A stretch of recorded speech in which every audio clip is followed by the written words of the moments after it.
a bonnet cap. First, you have to take the measurement of your head.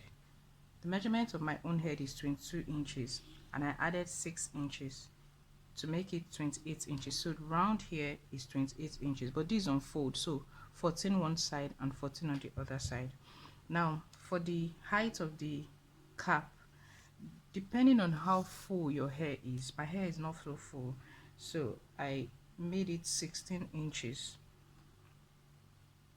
16 and a half inches from the front of the cap to the back of the cap, 16 and a half inches. So what we're going to do now, we're going to go to the sewing machine, and on the wrong side we're going to stitch all the way here.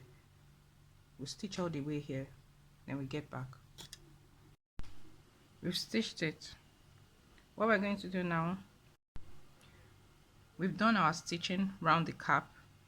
Now what we're going to do is to stitch 3/4 inch round the head of the cap so that we can encase an elastic.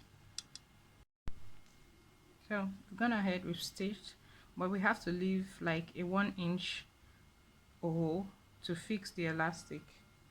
Now you have to take the measurement of your head, or you use the elastic around your head to determine how fitted the elastic is before you now decide on what measurement you want to use for the elastic.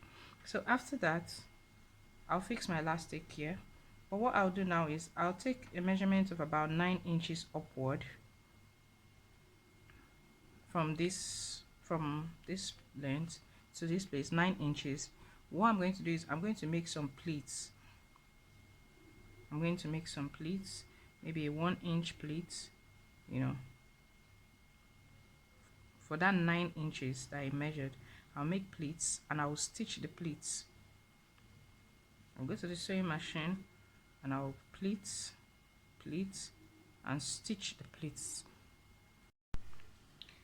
Now I fixed my elastic, I fixed it and I closed it. So you can see my pleatings from the back. I stitched on the line in between the stitch line. I just pleated a little. Now this is the front part of the cap. So what I did was I cut out a 6 inch length and a 3 inch wide and 6.5 inch long.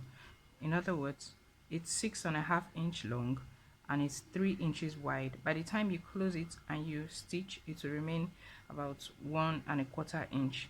So what we do now is we turn it the other way, turn it to the right side.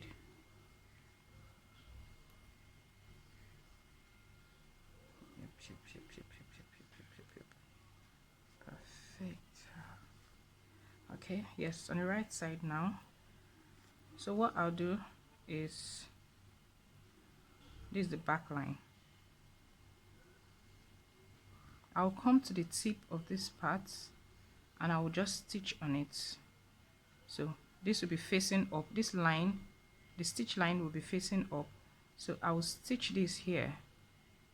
Okay, so let's go to the machine, let me stitch this on it, then I'll come back and show you what I'll do.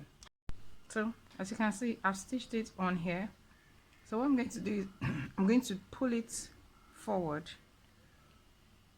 Okay, pull it forward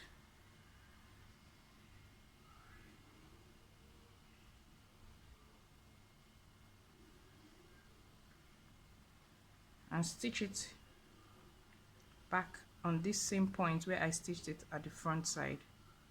So just stitch on this same line, or better still, you just use your needle and thread to stitch it on so that the thread doesn't show on the right side. So get your needle and thread and stitch on, and I'll get back to you.